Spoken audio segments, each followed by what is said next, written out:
What's shaking, world? Minasan yokoso. Welcome to the Layup Line with Nick Fazekas and John Ramey. I'm Ramey. Accountability is a value we treasure in sport and here on the Layup Line. So please let me go first. In December, I wrote a column published on NevadaSportsNet.com that the Wolfpack in men's basketball could contend for a Mountain West title. My reasoning was simple: depth and the probability of consistent play from key contributors. Even accounting for the injury to Joel Armatrading and the depletion of depth on Nevada's front line, my argument rested on guard depth. Was it really likely, I thought in December, that Corey Camper Jr., Tayshawn Comer, Von Weems, Tyler Rollison, Chuck Bailey III, Andy Mir Robinson would all be non-factors en masse in multiple games? It seemed unlikely. It also seemed unlikely that Elijah Price would be the only consistent producer on the front line, given what we had seen in the non-conference from Peyton White and Caleb Lowry. Accountability means admitting misjudgments, and the season has proven my assessment in December wrong. Price has gone for 10 double-doubles. Price is the second best shot blocker and the third best rebounder in the Mountain West.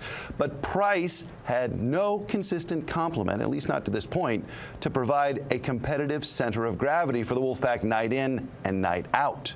Despite Corey Camper's multiple 30-point performances, despite Von Weems dropping 30 at UNLV, despite Comer with a run of 20-plus point performances, despite Bailey and Rollison each having great individual games here and there has been no consistency. And because of this, Nevada basketball is not going to win a regular season crown. But March is about madness and magic, not consistency. You cannot game plan for lightning in a bottle. And so the third and final and most miraculous phase of the college basketball season is upon us. We'll talk about it with Nick Fazekas next on the Layup Line.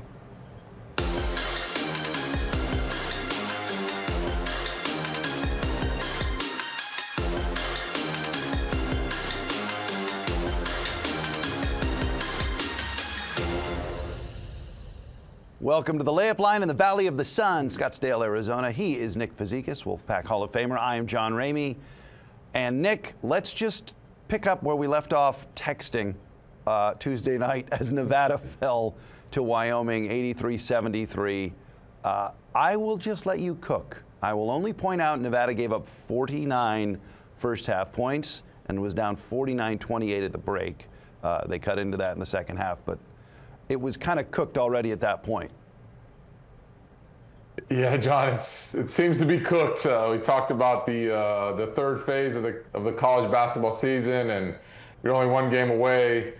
A little bit of a bummer. I think that you're playing the worst team in the conference as you kind of step into that conference tournament, seeing that, we were on a high note a couple of weeks ago after you win those home games against Utah State and New Mexico, and then you go and lose two really bad ones. But yeah, lightning in a bottle is definitely what happens in March, and you kind of touched on it, how there's no game planning for that. And so I'm a big believer in that as well, that you can get hot.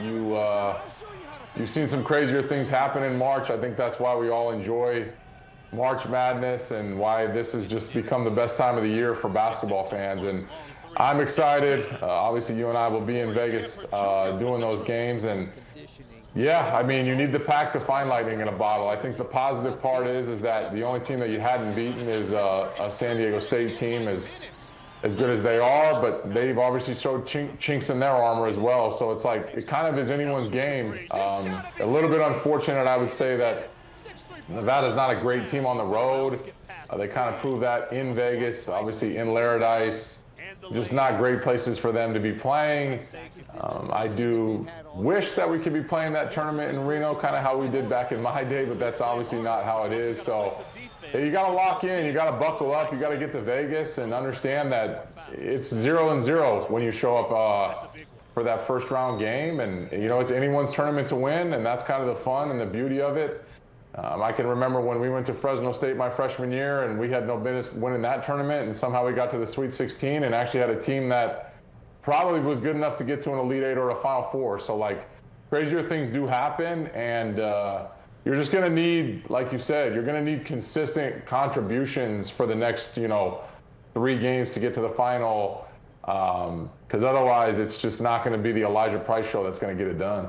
Okay, so let's talk about maybe themes in the disappointing losses at UNLV in overtime, 85-83 this past weekend, and then Tuesday at Wyoming, 83-73. Nevada gave up 49 points in the first half to the Cowboys, and they gave up a 42-burger to Dre Gibbs-Lawhorn for UNLV. Now, I know it was a 45-minute game with one extra overtime period. What's going on with the Nevada defense, A, but maybe B, have you seen somebody drop 42 in a college basketball game in person? Did you score 40? I had 40 in Hawaii. You did? Okay. 42, 44, somewhere around there in Hawaii. But, yeah, I mean, it's just, again, it's following the scouting report. It's following the game plan. It's coming in with some toughness, and that's kind of what this team has lacked, like, big time on the road. I mean, every single time the going gets a little bit tough, it just kind of folds anytime they're on the road. And, I mean, you kind of saw it even a little bit at home. But, yeah, you got to show up with the toughness, John. You got to show up with a team that's got a little bit of a chip on their shoulder, right? You're not the king of the court right now, and you're definitely not the team that's going to win the Mountain West regular season. So it's like every single game your back is a little bit against the wall because you got to go out there and you got to win against the team that's in front of you. And I understand that if you win that first round game, depending on who it is, you're probably the higher seed. But after that, you know, you're not just necessarily playing with house money, but it's like these are teams that are essentially better than you from a seeding perspective. And that's where you kind of have to have that chip. And you walk in and you say, no, we're going to get this done. I think the beauty of the Mountain West Conference is this year is that it is wide open, that everybody has kind of beat everybody. I mean, Utah State was sitting there ranked, I think as high as maybe 23 at the time when I watched the game, and they looked like they were the juggernaut. And then all of a sudden they go and drop a couple in a row, and San Diego State's losing at home. And it's just like, that is the awesome thing, I think, if I'm sitting in that locker room and I'm playing for that team, is that you know you can essentially beat anybody on any given night. It's just a matter of, are you going to show up and are you going to do it? So this layup line will air again on Sunday after Nevada's senior night, Saturday night against Air Force regular season finale at Lawler Event Center. There is still a path if Nevada gets help, if the Pac beats Air Force, and then Fresno State manages to beat Grand Canyon and some other results shake out in favor. The Pac could still get that first round bye. But in any scenario, Nevada's got to win this senior night against, as you said, the worst team in the conference. And poor Air Force has dropped 23 games in a row, and they're winless in conference. I mean, how dangerous is this game, especially with the added emotion of senior night? Yeah, of course. This could like really derail everything if you don't go in there and win that game. I mean, it's not even, I don't know, I don't want to say it has to be like a blowout type of scenario, but you want to see like the toughness. You want to see the team that has like that resilience, that just because you went and lost in Wyoming and you lost in Vegas, that it's not just like pack it up and it's over. But yeah, like you said, it's a senior night, it's an emotional night. There might be a couple tears shed by a couple different guys knowing that this is going to be the last, not last college basketball game, but last regular season college basketball game. And that can kind of play a part in some of these kind of senior nights. But, you know, obviously no idea what Air Force's thoughts are. They probably are really discouraged with what they're doing. But I just think that there has to be a sense of toughness. There has to be some execution done. There has to be, you know, paying attention to details that Coach Alford is asking out of these guys. Because if that's not there, then you can kind of probably see that there could be some packing it in.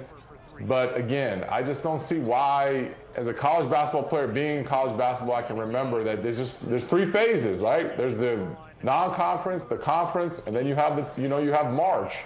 And March is 0-0, and that's what every single one of these guys needs to understand, that this slate is clean. You are showing up with whatever happened in the past does not matter going forward. It is like a win or go home situation from here on out.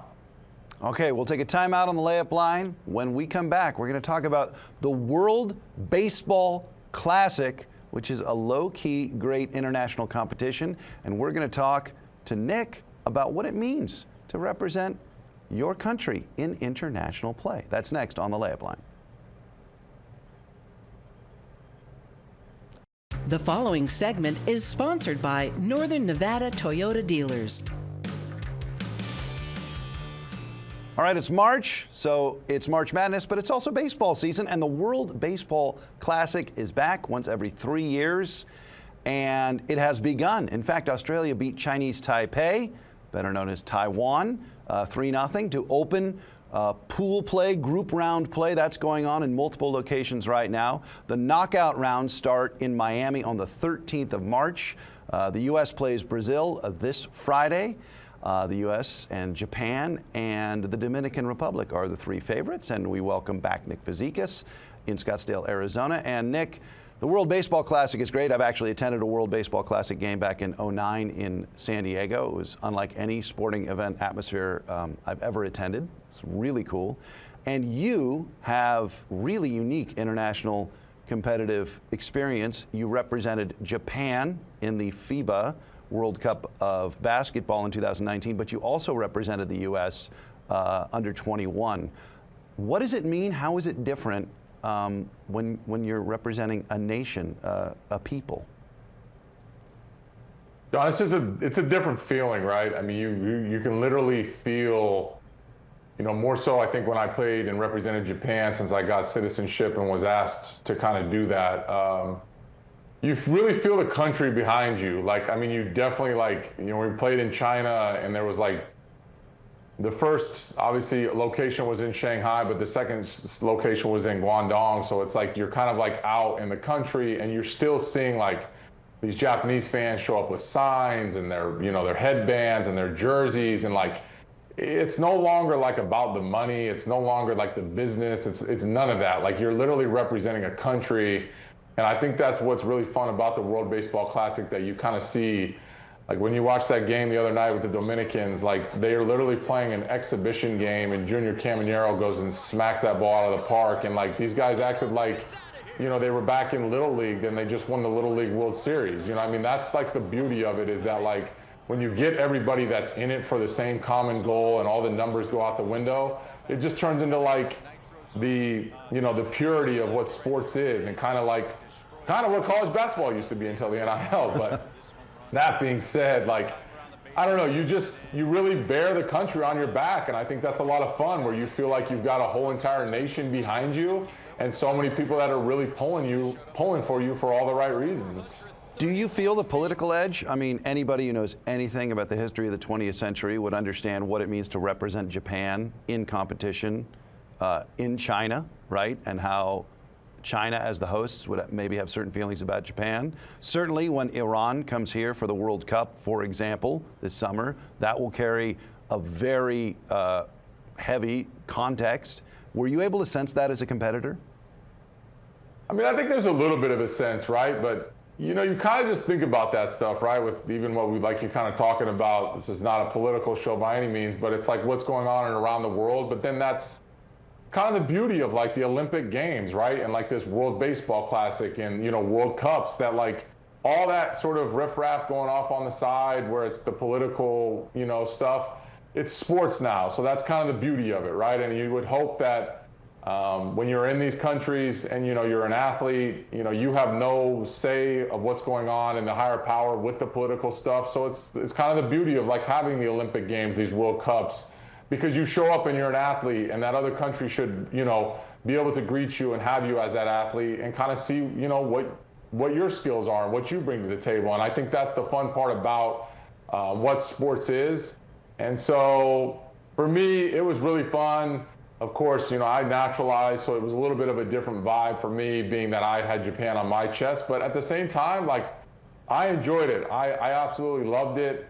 Loved doing all the press conferences prior, after, and kind of just discussing what it felt like to, represent an entire country rather than just some team with a budget. So, like I said, the purity of it and all this stuff is just really, really special. That was actually one thing I wanted to ask you about.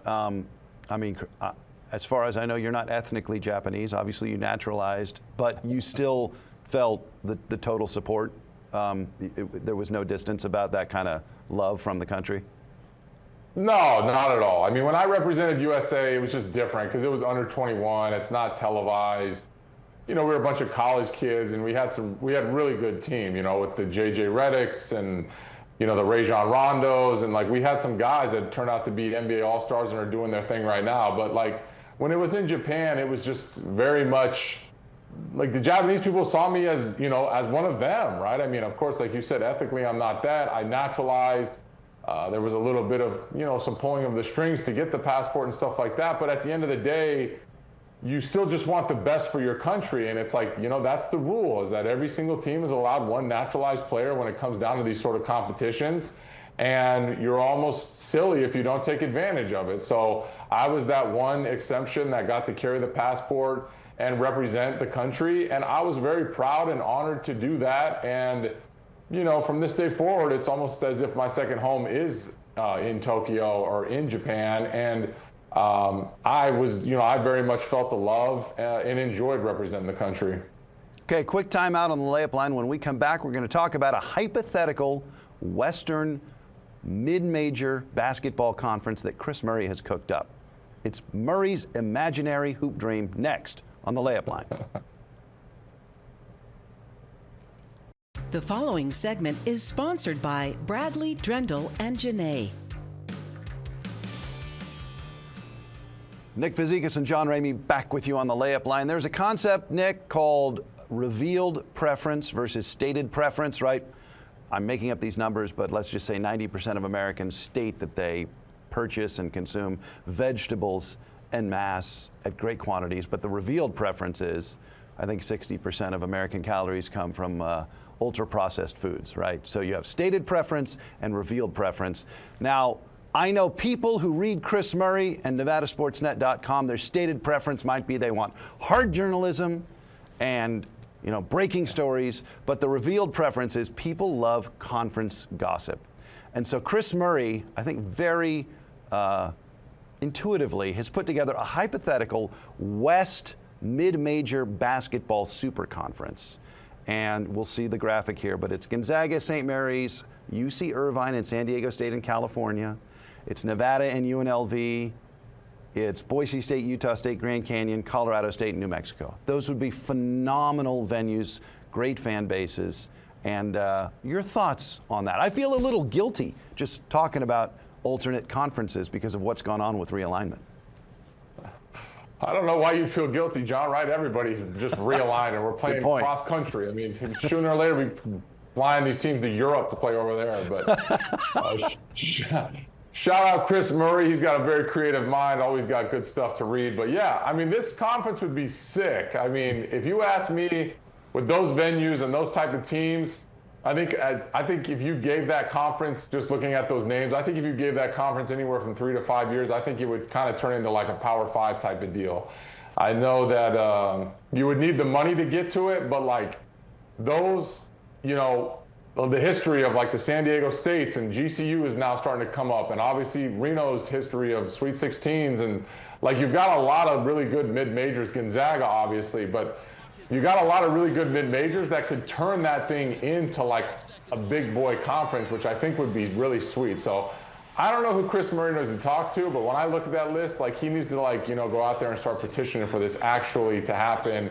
Because, I mean, everybody's realigned, so why not, Chris? Let's just realign all these teams and turn the West Coast into basketball instead of football. I mean, you think about the chatter regarding how Power 4 football at some point will probably break away and just form its own revenue-optimized league and do away with the NCAA or whatever. They'll just hire their own refs and make their own rules and set up their own television deal.